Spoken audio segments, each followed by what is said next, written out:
some tough decisions.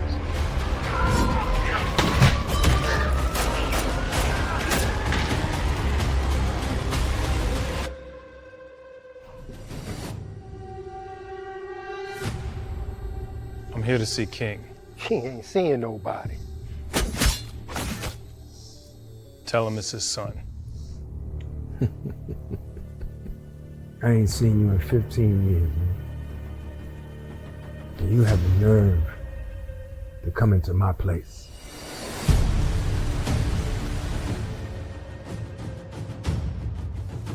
Man!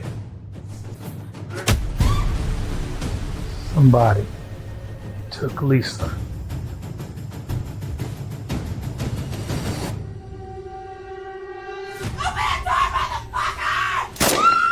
Shut the fuck up! So you come here thinking that I know who did it? Nothing happens in this city without you knowing about it. King says you guys are father and son. Depends on your definition of father. So you got sent to the principal's because you were getting smart, the teacher. Isn't that the boys don't have to get smart? And that's your child. That's Daddy's little girl. Could you please say that poem so I can sleep? Black is the pit from pole to pole. I think whatever gods may be, for my unconquerable soul. Then why should I help you? You owe me. It matters not how straight the gate, how charged with punishments the scroll. I am the master of my fate. I am the captain of my soul. Where? Oh, wait, yeah. I'm Cross Seas. You saw that in the video. I was explaining that I was going to do something in this movie. And listen, Blowback is going to be coming out on a platform near you. And welcome to Talking Out the Box podcast. I'm your host, Lamont Ferguson, and we have a fun-packed day. So we're going to move right along. And remember, I always got to start off with this. Be great on purpose. Okay. Be great on purpose. Don't make it an accident. Be like, I looked up today, but make it intentional. Be great on purpose, right? Right. And y'all try to figure out who is this dude beside me. This is the laugh therapist, Vernard, Hines. Y'all listen. What up, good people? Good people. This is good people. And I'm going to read a snapshot of his bio because he done so much.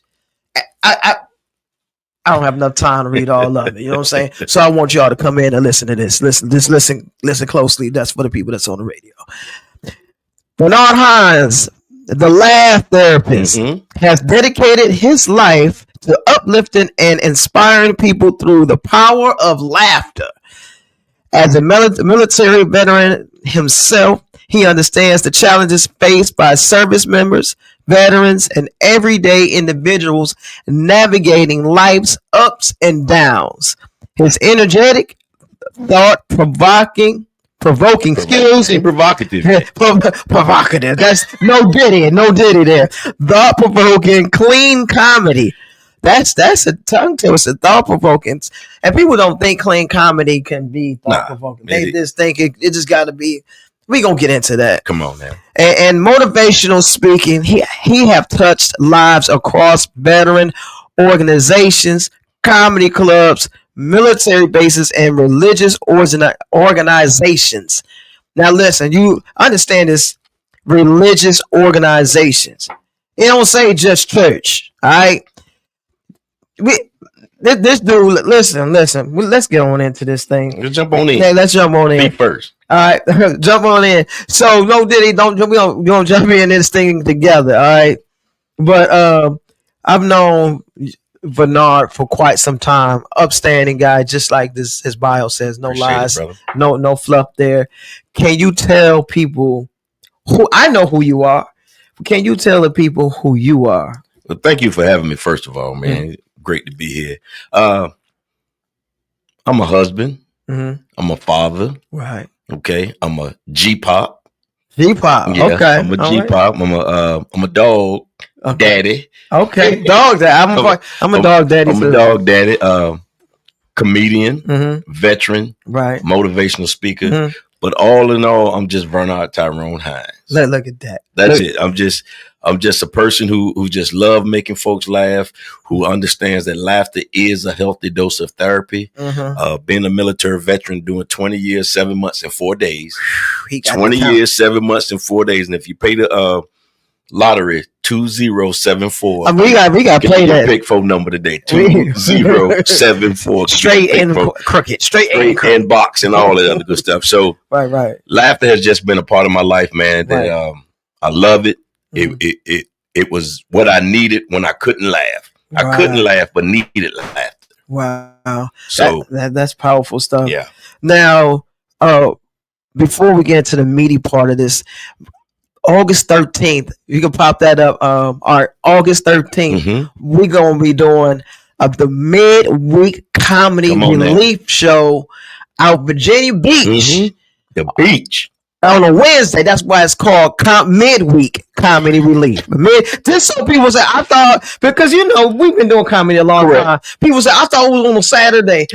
I thought it was on Sunday. Not saying midweek. Midweek comedy relief. And some people might say hump day. Hump day. Yes, sir. No Diddy. All right. And it's going to be at the Family Fun Experience Theater. My first time being there. And this is going to be our second show there. The second show. And this show is going to be special. I'm going to be looking up at the screen so y'all know what I'm looking at. I'm looking at the flyer that y'all looking at. It's a whodunit murder mystery. And look it up. It's going to be a lot of fun. So it ain't one of them ones where it's a murder mystery. You got me coming in and the police going to be there. You know how they... No, you ain't going to get in trouble on this one. Okay. So it's a whodunit. We got, this is really special. Go to the link. The tickets are very, very reasonable for this type of show because you're getting a murder mystery and a comedy show all for the price of one. And the food is good. All right. And the food is good. Looking forward to it. Sherry Dixon is going to be there as well. She is hilarious. Hilarious. Don't forget, make sure you go to the link there. You see there, you can scan up the QR code and get all the information because we ain't got that much time because I got to fill that rest of that time with this young man here. And you can take that Art. Big up to Art. You know what I mean? That's my guy right there. You got to have somebody that's back there just making the things behind the scenes. Now, speaking of behind the scenes. Okay. Great segue. This guy a radio show. Man. So behind the scenes, who's pushing you behind the scenes? My lovely wife. We all got one of those. Yeah, my love. I call her my GPS. Yo, GPS. Okay, my God-provided spouse. God, look, you know what? She try to tell me where to go, what to do, what time to get there, all that good stuff. So I just call her my GPS. GPS. Now, see, now my wife gonna get mad at me. Now I'm gonna call her. She my GPS. Yeah, but sometimes you got to have that person that knows you, right? That person that understands you, that person that gives you the correct criticism that you need, right? Because sometimes, as a comedian, we just want to make folks laugh. We want to go, we want to rip and run, we want to do everything. You need somebody to tell you, slow your hind parts down. Right. You got that. For all of my family in Michigan, hind parts mean butt. All right. They like, what? Hind parts? What that mean? Old country boy right here. Old country boy. Yes, sir. But now we're gonna move a little. We're gonna kind of go back. Okay. So before you got your GPS, how did you jump into comedy? Like, well, growing up, I'm from Norfolk, Virginia. So growing up, I always been funny in school. Laughing. Always could play the Jones. Always could play the dozens. Right. I was quick with it. Right. At 14 and 13 years old, bruh, I'm on the floor listening to Richard Pryor albums. I was an unsupervised child. I used to listen to I knew all Mudbone, Miss Rudolph. Wow. I knew all that stuff. So comedy was always in me. So when I went into the military, I was the barbecue comedian. Oh, gotcha. You take me to the barbecue, we're going to have a good time. Get a little of that liquor in me. It's going to be an extra good time. Right. So a lot of my friends told me in the military, man, why don't you go do comedy? Never felt I had the confidence to do comedy. But back then, everything was cussing comedy. Right. And I was a cusser. Right. But I just, from my grandmother, I just knew I couldn't get on stage and do that. Right. So I just, turned it up a little bit. Right. So when I moved here, when I retired and moved back home, I got into comedy because it was my saving grace from having PTSD. That's post-traumatic stress disorder. For those people who can't really hear, I did not say STD. Right. Some people, all they hear is the S, the T, and the D. Come on now. Yeah. Come on, somebody. Yeah, so that was, and at one time I couldn't laugh. Laughter was the furthest thing from my life, and people knew something was wrong with me. Right. You have also another interesting story. You met your wife where? I met my wife at the Virginia Beach Funny Bone Comedy Club. And that special, you meet your wife, your spouse at a comedy club. And she was down here visiting that weekend from Raleigh, North Carolina. Wow. It was meant to be. And I was able to propose to her on the Funny Bone stage. Look at that, man. Come on down. You sitting here trying to top me on my show. Now, no Diddy. Now, my wife gonna be like, look, now what you got to do for our anniversary is propose to me on somebody's stage. Yes, maybe at the midweek comedy relief show. I don't know. So it was good. So it was good. So meeting her there, and she loves to laugh. Right. And as you do she buy car videos and what we do. She is the person I needed for my laughter. Right. Because she loves. We play sometime from the sun up to sundown. We're a blended family. That laughter helped us through that because it was rough. Yeah. It was rough, but for the most part, she's been the anchor. Now we're gonna talk about where we at. Okay, we got about 15 minutes. Okay. So we're going because we're kind of just hopping into this thing. Hop on it. So the next thing is the thing that most black men don't talk about, and that's their credit. Yeah, we don't talk about that either. Credit or therapy. Yeah, therapy. Therapy. So how did you decide to blend, say, look, I'm going to be the laugh therapist? And then you started to actually go to therapy. I heard some of your story recently. Yeah. So can you give us a snapshot of that there? Yeah. When I started doing comedy, I had a crazy name. It was called Reverend Peanut Butter and Jelly. That's long. That's crazy. That is real. That name can't go nowhere. No, it can't. So I was brainstorming with a guy, and he was like, man, well, what helped you get through your depression, your PTSD? I said, laughter and a therapist. He said, won't you call yourself the laugh therapist? There it is. Just like that. And that name can go anywhere. Right. So when I knew I needed therapy because childhood situations, the war in Iraq, moving back home, going through a divorce, all this crazy stuff was in my, and I didn't know how to process. You was the male version of Straw. There you go. The male version of Straw. I was the male version of Straw. Wow. Yeah. And I didn't know how to process it. Yeah. It was in the early stages of the military. So they really didn't know. It was like adjustment disorder, all it. No. Right. But then my daughter found out she was, all my kids knew I was different. My dad not like yo. Yeah. So I just knew therapy. When I got into therapy, it was mind blowing because I just wanted to know, how do I tick? Because I had a daughter and she was like scared of me. Wow. Not because I was violent or anything, but I would just go from 0 to 100. They couldn't jump on me. They couldn't have a normal childhood. Right. So I knew something was wrong with me. And I went and got help because I had denied it for so long. I denied, I'm good. Right. Drinking alcohol, numbing myself, present but not there. Right. Now I got this woman in my life that I know is for me. Right. I need to go and talk to somebody. I need to go and get myself together. Now you hear that now. Let's see, I know growing up, we all had that person in the neighborhood. Oh, he just crazy. Or the kid in the class, his upbringing is bad. Now I work with kids, young adults now because I work at a independent living program, and so people write these guys off like, oh man, he's always trouble. He's always this. He just need a good butt whooping. It's time to talk about therapy now. But let me jump in there. When you said that what held me back, the stigma of being seen like that. Because I had an uncle who was a Vietnam veteran. Right. And he would go to the Hampton VA. Right. And when he would come back home, they were like, boy, shut up. Sit down. Don't nobody want to hear what you got to say. Get in the corner. You just as crazy. So when I got back, I ain't going to VA. Right. Because the stigma was you crazy. Something wrong with you. So that was the holdback for me. The stigma of people seeking help. That's what we need to break. Right. And how can we break that though? the person has to want to get to a point where they don't care what folks think. Because I did this for my family. Right. Okay. I people like, you went to therapy. I didn't need therapy. I did it for them. Crazy. No, I did this for my therapy, for my surroundings, for my betterment of my life until a person realized they are sick and tired of being sick and tired and need to go and talk to somebody about why you tick. Then there's really nothing you can do. And sometimes people can want it more for you than that person does. So now going to therapy, and like I said, I haven't been to a therapist, but I send other people to therapy and to help them with reintegrating communication and on a community. So when you finally was like, okay, you know what, I'm going to go through this door and sit and talk with this. Like when you sat down for the first time, what were you thinking? Like, man, I'm really here in this room.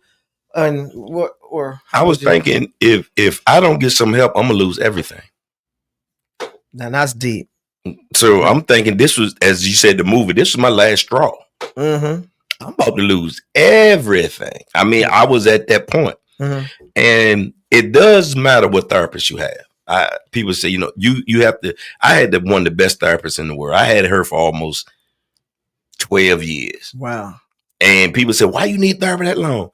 I just needed her for certain areas of my life that I had to reconnect. Me and my mom. Right. Me and my daughter. Me and my blended family. Right. Me, my kids going off to college. Right. Me, how to navigate PTSD. I mean, I just need it. People have financial coaches. Right. People have coaches when they're trying to lose weight. They got personal training. She was my personal therapist. Yeah, right. They helped me train my brain again. Right. That's an interesting way to think about that. That is your life coach. That is my life coach. That's what that is. And it's needed. And when families see the strong men in their family going to therapy, then they're like, oh, it's not so bad anymore. And then one thing though, we incorporated the family. Oh, that's good. So when you incorporate the family, because I couldn't explain to them why I tick, but she could. And once she explained to them why dad XYZ do certain things, they're like, okay, but I don't want to have them walking on eggshells, because walking on eggshells hurt. Listen, and they're expensive. Eggs expensive. Yes, eggshells hurt. Eggshells hurt. Now, okay, so now you were going to the therapist, and you did bring up something that the kind of therapist work, as far as ethnic, as far as female, as far as religion, because you have so many different ones. So how did you find that particular one? I guess she found me. I went to the vet center. It's a place called the vet center down here in Norfolk. It's vet centers all over. But she was it was a godsend for me. That's good. Miss Paula Tisdale. I call her name out. She's the best name. She was just a godsend for me. They sound like she was on Friday. Oh, she was good. Miss Tisdale. Hey, Miss Tisdale. She was good. Right. And she was concerned. She had empathy. She didn't let me wallow in my pity. That's good. She was good for me. She was good for my family. And you got to have those people. You got to have those people that trust. And she has always said, if you don't think I'm doing my job, I can find you another therapist. And that lets you know that she wasn't just trying to get your money. That's right. That's good. I was a veteran, so it was free. Oh, well. I had resources, so it was free. But also that shows that carries her profession. Correct. I mean, her name. Right? Correct. It's not like, okay, well, you just don't want therapy. You go see somebody. You're right. But I came in wanting help. That's good. You know what I'm saying? I wasn't mandated by the courts. You know what I'm saying? I wasn't none of that. Right. So I came in wanting help. And that's the key. I wanted to get better. Okay. Now, are we going to step into the comedy world? Okay. So now you're the laugh therapist. How did you step into the world? Because I saw motivational speaking. How did you go, okay, now I'm conquering the world of comedy and comedy therapist type guy to motivation? Because most of my motivation started talking to veterans. Okay. And I just wanted to share them, give them a piece of my story. Because I wanted them to know you are not by yourself. Not by You're yourself. not by yourself. Right. I wanted to be the one that breaks the stigma, that help break the stigma. Mm-hmm. So I felt by speaking about what I've been through, and when you add comedy in it, a little laughter, it makes it plausible for everybody to receive it. Right. So what happened was I started getting booked at mental health things, but to be at the end, because they done talked about mental health so much throughout the conference or something, they need something to lighten it up at the end. And I just started saying, you know what? I can speak and have comedy in it. And it's been working out. And you were great because I was at an event. Appreciate it, yeah. And I saw him. And it's funny because our society don't want to laugh, in certain groups, because laughter is actually contagious. Yes, it is. And so when people look like when he was saying things, he did great. Look, I want y'all to understand this because people are like, well, did he? No, he did absolutely wonderful. It's just that it took them a while because we going to these booths getting information. Yeah, they thought it was just another PowerPoint presentation. Yeah, and everybody sat down and then so people looked around to see if I can laugh at this.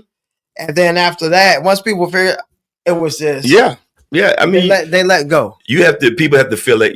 People gonna feel themselves out. They're gonna feel it out first. They're gonna be like, okay, we talking about mental health. This is a big subject. What is he gonna say? What is he gonna talk about? Right. But I knew some people who already seen me perform were there. Right. So that broke the ice a little bit for some people. But as long as the lady who paid the check, as long as she was laughing, that's really all I did. At that point, you could have just left. All right, man, my stuff not working. I holler back at y'all. I'm gonna shoot y'all a whole PowerPoint via email, and then I'll speak to y'all virtual. But she sent me a great write up on my speaking page. I mean, it was powerful. So that I just love it because it's my therapy. It really is my therapy, being able to talk about some of the struggles and how I got over it and stuff like that. Because all I want to do is help. Yeah, that's good. Now, what's next as we wrap up? What's next for Vernard Hines? Ooh. Besides the midweek comedy release show August 13th. That's next. plug. But yeah, good. I don't know. I think I'm want to get more back into comedy clubs. Okay. Because when you do comedy clubs, people come to laugh. Now I do a lot of private events. I do a lot of stuff, and those are good. Right. But just something about a comedy club is just totally different. It's a different environment. Like you said, they come to laugh. They ain't come from no gala. They ain't come for nothing else. Where they got speakers and they come a comedian. No, they come to laugh. Because we've done them all. Weddings. I ain't done a repast. I did a baby shower. Okay. I mean, wherever there's laughter needed, we're there. Yeah, wherever, and it's different for those environments because, like you said, they here for whatever particular reason, and then it's a comedian, and I look at it like this, Lamont. Yeah.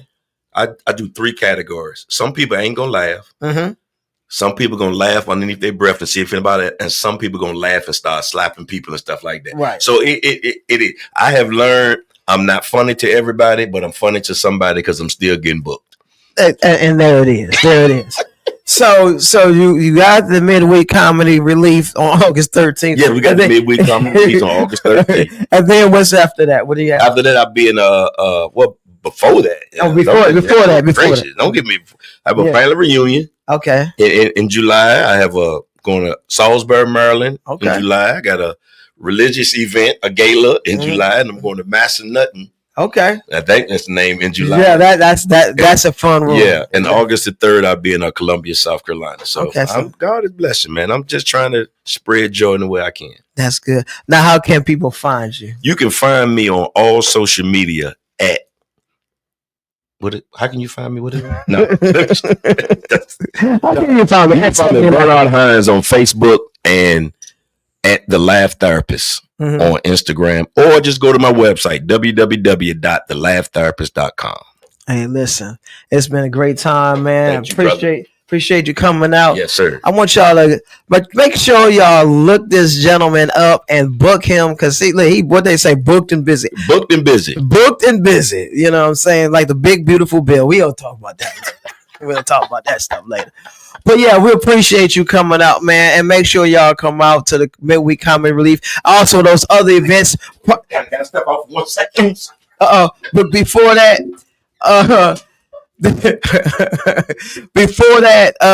he's got a lot of other events coming up. So listen, I want y'all to just tune in to him. Make sure you follow him on Facebook, Instagram, Twitter, and all that good stuff. All right. Let's go ahead and go to commercial break, and we will be back after these messages. This is America. You want something in America? You know handcuffs. Leave your hand out. Somebody drop a dick in that motherfucker. Daddy, put a shirt on. You're embarrassing me. I'm broke. Come on, big itch. Be strong. Y'all see this? That's a foreclosure notice. Your mama always making me buy all those goddamn jobs. That was it. That was it. You was right. You was right. Don't forget about the Yeah, you good. I've got a guest coming in virtual now. Us or just you? Just me. Okay. No, yeah, you good, man. That's what I was like. Oh, that was perfect timing. Appreciate it. Man. What the fuck? Ja Rule? I ain't no damn Ja Rule. I'm a man projection of your post-midlife crisis. So what's the plan? I think we both. It's two guests. Yeah. Oh shoot! Getaway driver. I'm back. Cultural distraction. Oh wait a minute! I didn't know I was back. Hey, listen. Alfonso. Welcome back, you guys. Welcome back. Once again, Bernard Hines was a beast, man. Y'all got to check him out. Got to check him out. He's a very funny dude. All right, my man, engineer. You got. There we go. Listen, we working this thing out. This is the 4th episode of Talking Out the Box Radio TV podcast with SKST Radio. I am your host, Lamont Ferguson, and that first half was a blast, man. You got to give it up. Make sure, like I said, you come out to the midweek comedy relief on August 13th. Get your tickets, go online. It's going to be a great time. Now, what I have next coming up is my family. They're doing big things in the film industry. They're doing huge things. Huge. I can't do them. I'm done with that dude. But yeah, they're doing big things. I just want to let you guys know, Travis Johnson, Broken Glass Films is just, they're doing some amazing things. And listen, he's hooked up one of the finest young ladies on the planet. My cousin. Listen, Taleia Collins. Yeah, they hooked. They're a hot item. And y'all listen. Y'all talk about Beyonce and Jay-Z. Jay-Z and Beyonce ain't got nothing on this power couple that's coming out now. All right. You can go ahead and bring them in. You can bring them on in. Oh, there they go. So listen, we had some funny things that just happened in the studio, just running back and forth because conversations got kind of funny. And so yeah, you know how black people run when you laugh. Like what are we running to? You always got to do that. But give it up, everybody, for my cousin, my family, her best man on the side. Wait, that's on your right. That's on your left side. There you go. yeah, I'm on. Yeah. Taleia Collins, Travis Johnson. Give it up for those two, that power couple right there. I thank you all for coming on the show. Having us. Absolutely. And Taleia knows that I've been grinding at this stuff for a very long time, sitting on the porch on Murray Hill in Detroit. And then now she's flourishing in the same environment, right there in the Jersey, New York, all that area. Y'all doing big things. Y'all doing huge things. So we will talk briefly about what y'all got going on, Broken Glass Films. I'm not sure what happened. I probably had like a little glitch with the trailer. We'll play a trailer again. Okay. And tell us, first of all, how did y'all become this power couple? I'm just seeing y'all blow up my timeline with the movies and the premieres and stuff like that. Well, I'll start by saying, because you know how we think and believe, I can definitely say and sum it up to is divine order and what's meant to be, and what's in divine play can't be stopped and will always play out. You know what? I'm gonna say that sounds about right. I'm gonna second that. You're a man. That's what we do. What she said. Yeah, what she said. So you have Broken Glass Films, Travis. What you guys have going on? I know what you guys have going on, and what you actually can tell me about how did you start Broken Glass Films? Okay, so Broken Glass Film Works. So I'm sorry. I apologize. Listen, that's all good because the Broken Glass Films. I know it sounds very hot, and a lot of people say that. Like, you're not the only person that says that. Like, everybody says that.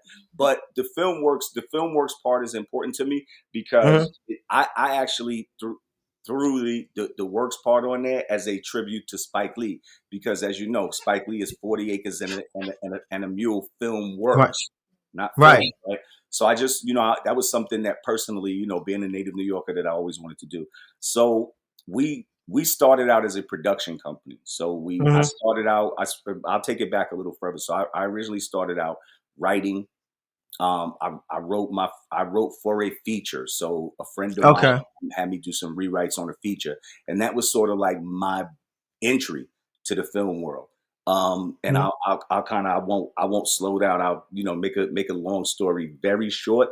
I then got into film production. So I started out with a production company. So, just honing the craft, started out with music videos, moved on to documentaries, feature films, did a couple of commercials, and, different corporate productions, corporate commercials, training videos, different types of work. And then eventually, we started to do projects. We were actually working on a series. And sometime while we were working on that series, we started thinking about distribution, and we started studying, what was going on. It was around the time of the Hollywood strike. So things were really changing. So in that change, we decided, long story short, to transition. We're still a production company, but to transition into a streaming platform. So as you know, streaming is now television. So we are now we still have Broken Glass Filmworks, which is the production side of what we do. But our daily work, or my daily work, Taleia will tell you about her day to day at BGF Creative. But my daily work at BGF-TV is pretty much running a independent film and television streaming platform. And I say independent because all of the projects are independent. We have projects, we have television series and movies from all around the globe. So pretty much the streaming platform is what's going on a day to day. We're going to get a chance to talk about the Hoorah film, the Hoorah '99 film, but like you said, what's exactly going on right now? So it's the running of the streaming platform, and like I said, I'm going to sort of throw it over to Taleia, because Taleia actually has or runs a company by the name of BGF Creative, and that's a branding management and media company. So she can tell you a little bit about what they do. They're just across the hall from us, but I know what they do. But she'll tell you about And I was gonna touch on that too. Appreciate the toss.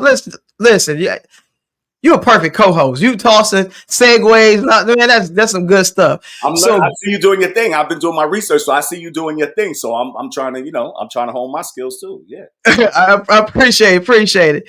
So, cousin, let's do it. Let's keep it 100%. Because see, America want us to say cousin. What's up, cousin? No, it's cuz. Right, so, in Detroit 313, so it's always gonna be cuz.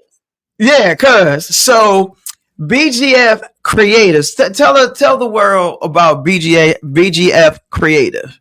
So BGF Creative Agency, as Travis said, is a branding management media company. So we started off doing corporate branding and management, and we slowly but vigorously, I can say, transition over into the industry that we are in now, managing different artists that are already established, growing and upcoming artists, as well as we work hand in hand with BGF-TV with productions. We're actually right now working on a documentary that's going to be huge. Yeah. So huge that Okay. we can't even talk about or disclose it right now, but just know that's one of the biggest projects that we're working on now, along with some behind the scenes things that we're doing with emerging artists, established artists, and growing artists. So if those have been watching, like you said, I think that everyone can see the energy that we're rapidly growing, moving fast, and it's just it's taking off so fast that we even sometimes look at each other and just say, like, we know this is meant to be. So all I can do is continue to stay tuned. There's a lot of great things in the work and a lot of great things that are happening. Yeah, and those things. We have the wonderful star here, Travis Charles Johnson of 99 that just made its world premiere at the American Black Film Festival. And those who are in the industry or know about the industry know that that is a huge accomplishment for himself, his co-stars, or Ja Rule, Kevin McBurrow, and let's not even get started on the great director Ash Innovator and Siesta, who executive produced it. And I just think the world really needs to tune in and watch what's going to happen with this movie, because if you watch the trailer or if you were in the house at the ABFF, you know that this movie it's out of here. I watched the trailer. You know, technology is good until technology don't work. You know what I mean? and you know the glitch, but we will actually what I'll be doing from here on out is I'll put that in the beginning of the show, and so people can continue to support that project. Appreciate it. Yeah, no problem. And for all those don't understand what they got going on and they can't talk about, it's something called the NDA. They just can't. There's something about them that three little letters can ruin a whole lot of stuff. Yeah. So y'all in a building, a brick and mortar building, because I heard you say across the hall, or you know, and so you were working with some major artists. I Pete the trailer. You got Ja Rule. I follow both of y'all on timeline. Something about this artist, Faith Evans. I mean, I seen. I mean, she's an upcoming artist. She just been singing for several years, and you up in this in on set with her music video. So that's some amazing things going on right there. Now with Hoorah 99, tell us about Hoorah 99. It looks hilarious. Thank you. Appreciate it so much. And I hope everybody gets a great laugh. It's an adventure. It's an adventure. But Hoorah stars myself. It stars, like you said, it stars Ja Rule, and it also stars Kevin McBurrow. And it's about me. So I play a guy that's that's like myself. That's a 50-year-old man, and he's in the midst of financial destruction. So talking about losing the house, losing the family business. I think my wife is out cheating. So I decide that my only way out of this is to have my 3 young sons join me in robbing a bank. And when I say my young sons, my youngest is only 13 years of age. So they range so 13 to about 18, right? Those are the ages of my son. So I don't include, since I'm like the sexist guy, I do not include my daughter because I think she's going to blow the plan. So I have not include her, only the boys, because I'm a sexist too. But at any rate, so Ja Rule comes into play because Ja Rule is my spirit guy. I actually hate Ja Rule in the movie because I think my woman snuck off on me one night after a Ja Rule tour and had sex with Ja Rule, and I'm checking the records on my little man. Seriously, in the film, I'm checking the records to see if Ja Rule had a child. So I hate Ja Rule. So it's just fitting that Ja Rule would appear to be in my, because only I can see him. I like that. So I'm the nice only twist. person that can see Ja. Yeah. So it just fits that since this is the person that I probably most hate at the time, that he is the person that actually appears to me, not in my dreams, but in reality, like in visions. And he's trying to guide me through. So while I'm trying to get this plan ready to rob this bank so I can save the family, Ja keeps on spreading these family and these very motivational and like winning messages to me, and I'm of course Wow. I'm not taking to the messages, but in the end, it is a very wild and racy film, but it actually turns out to have some great messages, and believe it or not, turns out to be a real family movie. So and I'm about that. I'm about the as a writer. I'm definitely about the messages and the messaging. So. Now, how does it feel to be a lead? Is that your first? Well, let me say this. I'm saying that like I mean, because I don't know, but so is it your first time being a leading and having a leading role in a movie, or this is the run of the mill? Like, okay, this is just another movie I'm gonna lead in. Wait, Lamont, you're telling me you don't know who this guy is? Stop. I have to say that for the radio, for those who listen. He was in one of the greatest, quote unquote, hood classic movies ever known to the world. Yep. I'll let him tell you. So just going back, so I said I started my film career writing, and I did rewrites on this one in hood movies. So like I said, I'm 50 years of age. So I was around when Blockbuster Video was around, and I did films. I wrote films and starred in films that were in Blockbuster. But the movie that Taleia is talking about is my first involvement with film. So I did the rewrites for this film, and then I actually wound up reading for the film. The film is called Ice Grill. It is probably platinum. I know it's well over 1 million copies. So if it is platinum for hood movies, it's definitely, it came out around the time of when Master P's movie was out. Like I can't remember the exact name right now, but when people were going directly to video. So, but we did it. We didn't sell out of the trunk like a lot of people did. And I give them credit. I'm giving them props. Like when you sell films out the trunk and you make that money back, it's all yours. So I'm not throwing any shade, but we actually. I got the hookup. That's what it was. I got the hookup, exactly. Yeah, so it was slightly before I got the hookup. So as he was selling, as P was selling the film or getting the film ready so that he could start marketing it and selling it himself, we were actually out in LA getting a deal with a company called York Entertainment. They were Maverick York Entertainment at the time.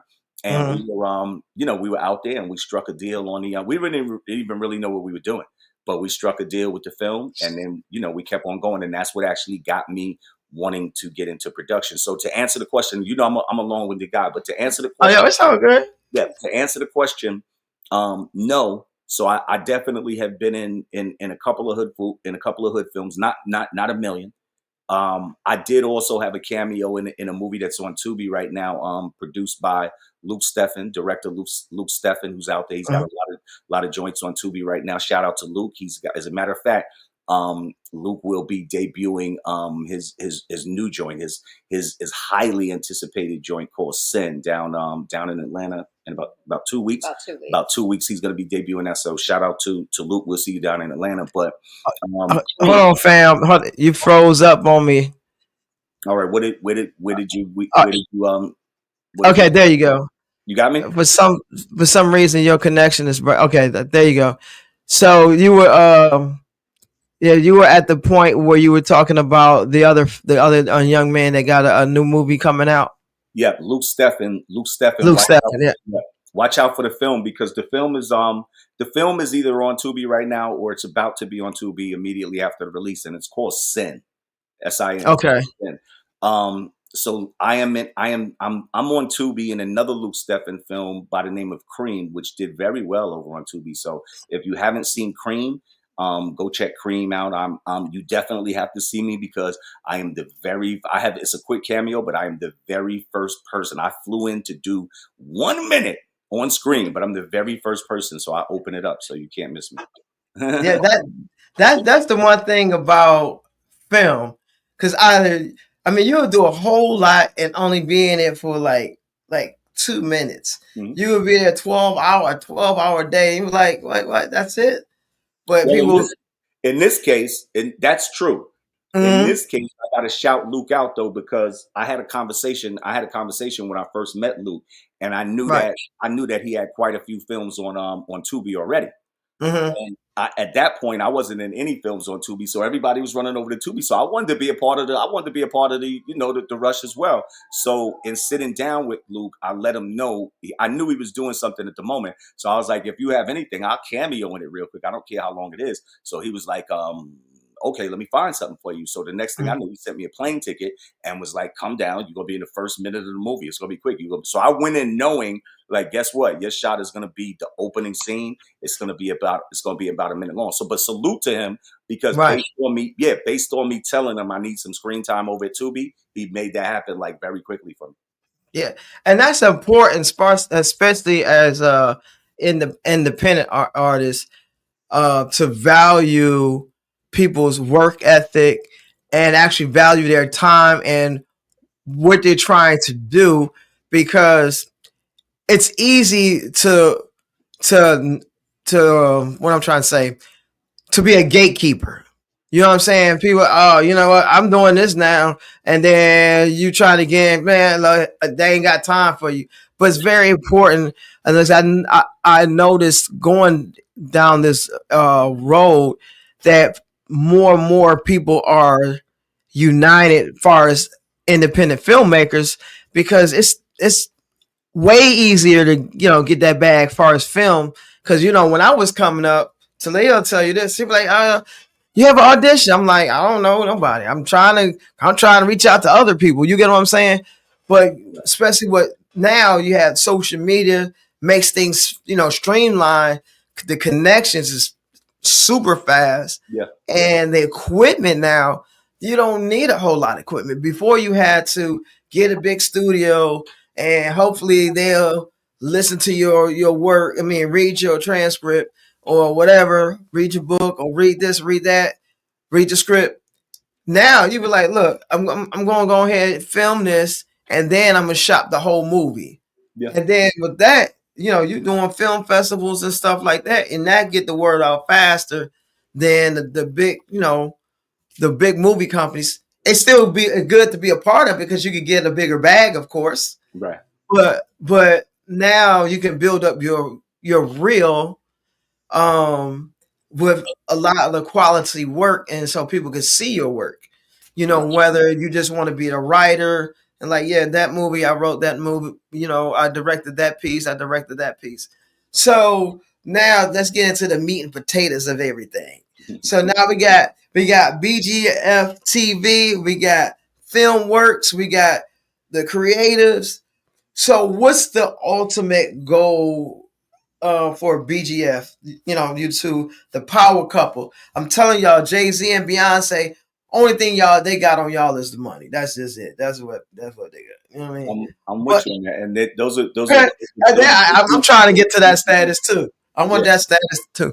But no, all jokes aside. So what's next? Are y'all I hate trying to compare, like Tyler Perry, but are y'all going down that path to have your own film studio, to be able to sit back and let other people come to your film studio and be the one-stop shop like Tyler Perry? I said it. Yeah, I don't want to say his name, but no, yeah, good. I'll write for Tyler. Yeah, I'll write for you, Tyler. Yeah, call me. But anyway, so is that the goal, to have the one-stop shop type deal?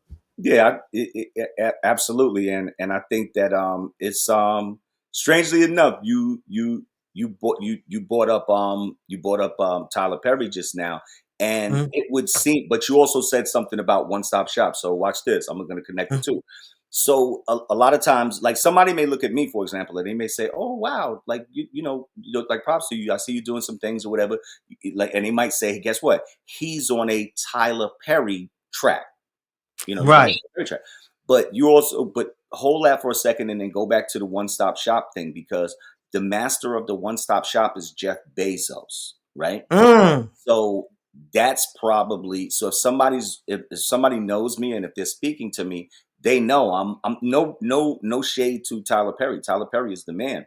However, I think that I'm more on and the company is more on a Jeff Bezos. If we had to be on a track, it would be the Jeff Bezos track, because it's that one stop that we're kind of looking for. I'm going to swing to Taleia for the other side. But as far as my side of the hallway, the different things that we're working on that the public will see. So right now we have movies, we have television series. So we're gonna master that for a second. So we're just gonna keep on continuing to get great content, great films, great television shows, right? That's simple enough, right?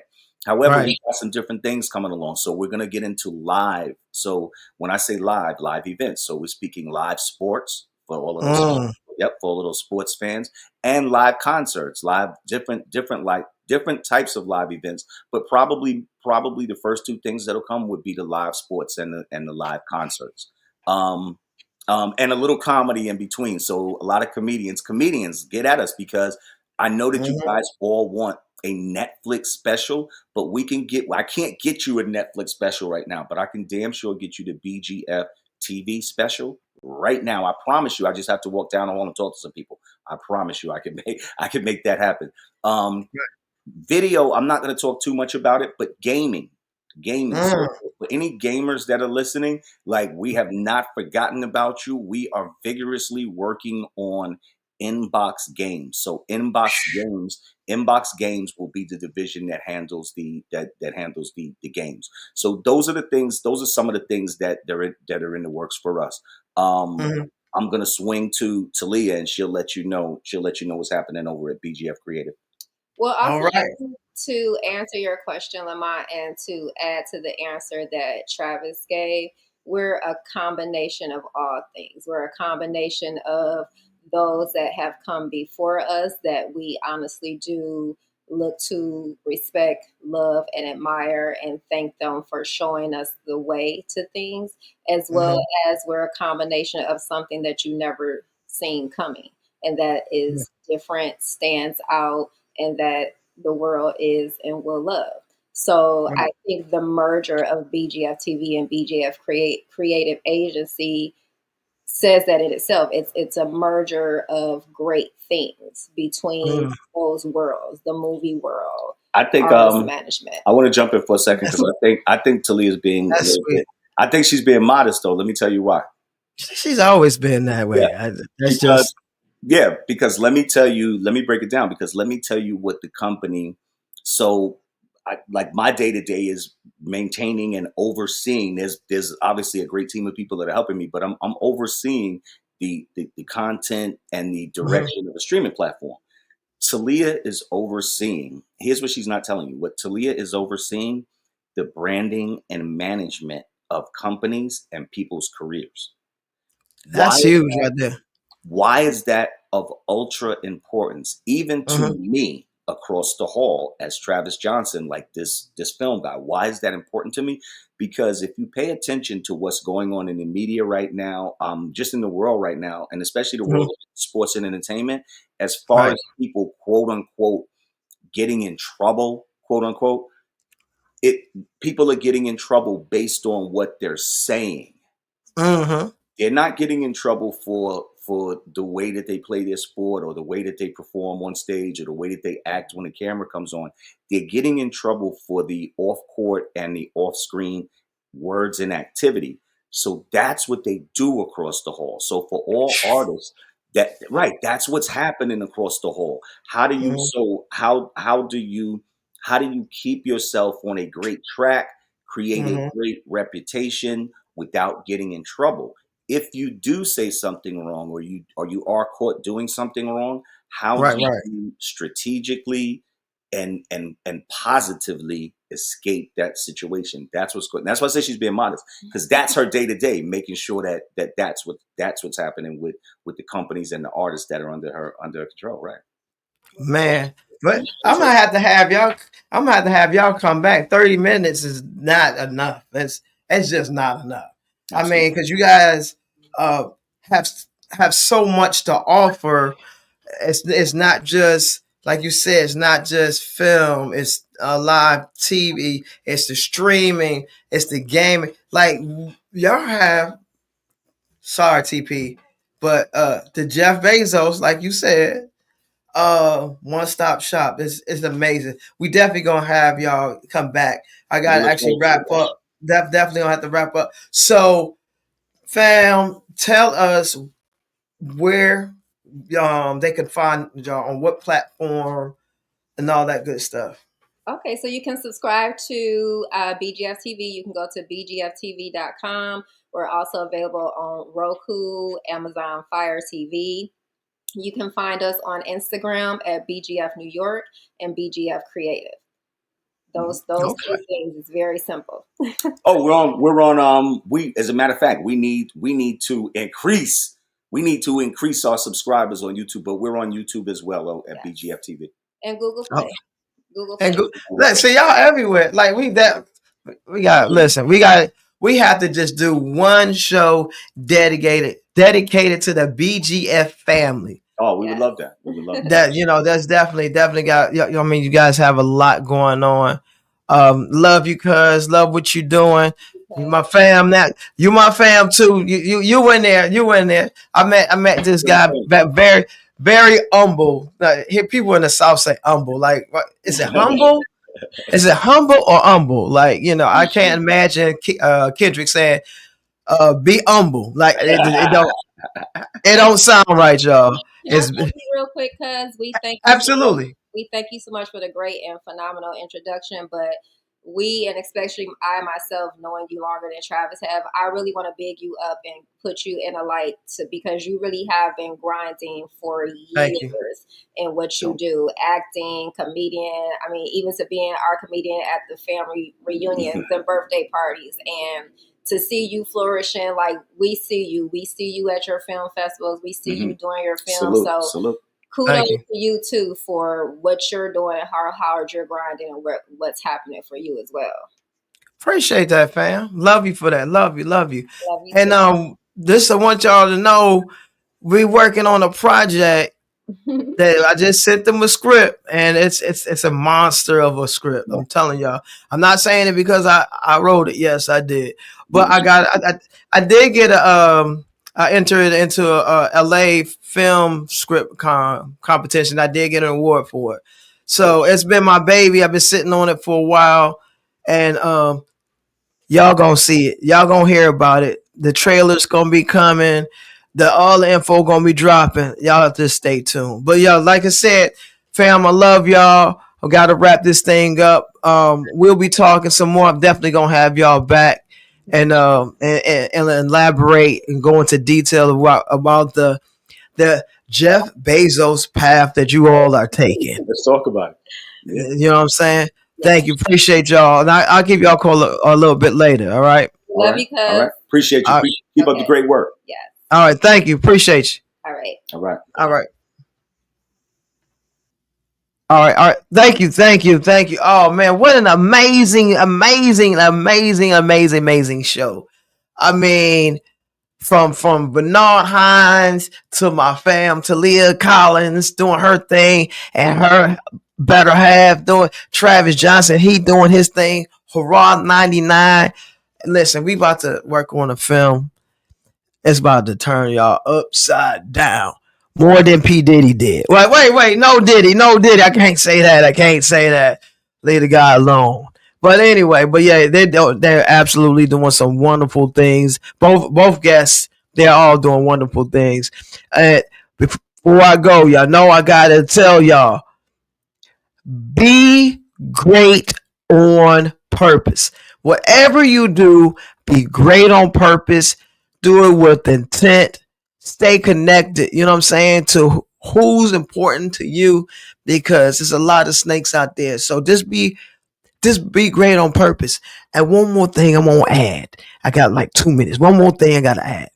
Everybody's always worried about their Wi-Fi and being connected to Wi-Fi.